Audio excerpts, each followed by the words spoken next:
এখন আমি একটা রিকোয়েস্টের ভিডিও আপনাদের মাঝখানে শেয়ার করছি। সেটা হচ্ছে খুব অল্প উপকরণ দিয়ে ফ্রায়েড রাইস। তার জন্য ওভেনে একটা হাঁড়ি বসিয়ে পরিমাণ মতো জল দিয়ে দিয়েছি। প্রথমে কিন্তু চালটা ভালোভাবে সিদ্ধ করে নিতে হবে, মানে ভাত তৈরি করে নিতে হবে। তার জন্য দিয়ে দিলাম জলের মধ্যে 3টে তেজপাতা, দিয়ে দিচ্ছি কিছুটা গোটা গরম মশলা, এলাচ, দারচিনি, লবঙ্গ আর জয়িত্রী।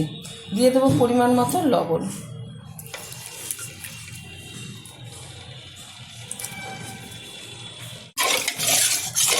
জলটা ফোটার অপেক্ষা, টকবক করে যখন ফুটবে তখনই কিন্তু এখানে বাসমতি রাইসটা আগের থেকে ভিজিয়ে রেখেছি আমি 30 মিনিট মতো, সেটা জল ঝরিয়ে এর মধ্যে ঢেলে দেবো।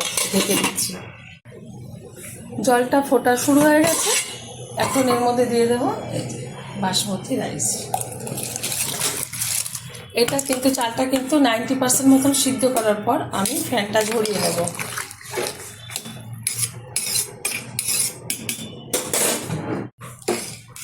90% মতো কিন্তু আমি চালটা সিদ্ধ করে নিয়েছি। এবার ফ্যানটা ঝরিয়ে নিচ্ছি। এখন আমি ফ্রাইড রাইসের সবজিগুলো ভেজে নেব। তার জন্য কড়াইতে দিয়ে দিয়েছি কিছুটা পরিমাণে ঘি। ঘিয়ের সাথে দিয়ে দেবো সামান্য পরিমাণে সাদা তেল।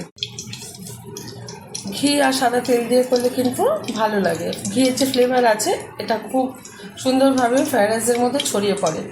আর যাদের বাড়িতে ঘি থাকে না, অনেক সময় অনেকের বাড়িতে থাকে না, তারা সাদা তেল দিয়েও করে নিতে পারেন, তাতে কোনো অসুবিধা নেই। ঘি আর সাদা তেলটা গরম হয়ে গেছে। এখন আমি দিয়ে দেবো এর মধ্যে সবজি। নিয়েছি কিছুটা পরিমাণে গাজর কুচি, আর নিয়েছি বিনস আর ক্যাপসিকাম। 3টে সবজি আমি ভালোভাবে একটু ভেজে নেব। সাথে দিয়ে দিচ্ছি কাজু আর কিশমিশ।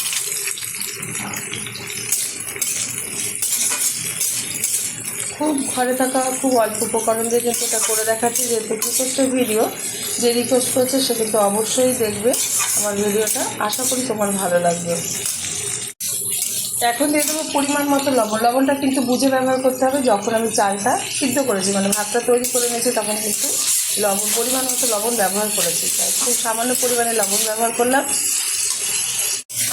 খুব ভালোভাবে কিন্তু আমি সবজিগুলো ভেজে নিয়েছি। এখন দিয়ে দেবো এর মধ্যে পরিমাণ মতো চিনি। যে যেরকম মিষ্টি খাবে ফ্রায়েড রাইসে সেই পরিমাণ মিষ্টিটা, মানে চিনিটা ব্যবহার করতে হবে। এবার একটু নাড়িয়ে নিচ্ছি। দিয়ে দিচ্ছি এখানে একটু গোলমরিচের গুঁড়ো। ভীষণ ভালো লাগবে, গোলমরিচের ফ্লেভারটাতেও ভালো লাগবে। আর যখন ফ্রায়েড রাইসটা খাওয়া হবে তখন খুব সুস্বাদু লাগবে ফ্রায়েড রাইসটা। প্রত্যেকের বাড়িতে কম বেশি থেকে থাকে গোলমরিচটা। এখানে কিন্তু কোনো লঙ্কার গুঁড়ো ব্যবহার করা যাবে না। এখন দিয়ে দেবো এর মধ্যে ভাতটা দেওয়ার পর খুব ভালোভাবে নাড়িয়ে নেব।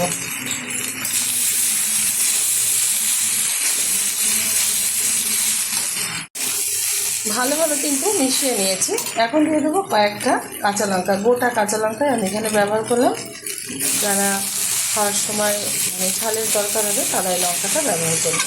হয়ে গেছে, নামিয়ে নেব। গরম গরম ফ্রায়েড রাইসের সাথে গরম গরম চিকেন কষা সার্ভ করবো। আপনারা অবশ্যই ট্রাই করবেন। তার আগে দেখিয়ে দিই, এই যে চিকেন কষাটা করে নিচ্ছি, এখনও হয়নি, আর একটু ঝোল আমি টানিয়ে নেব।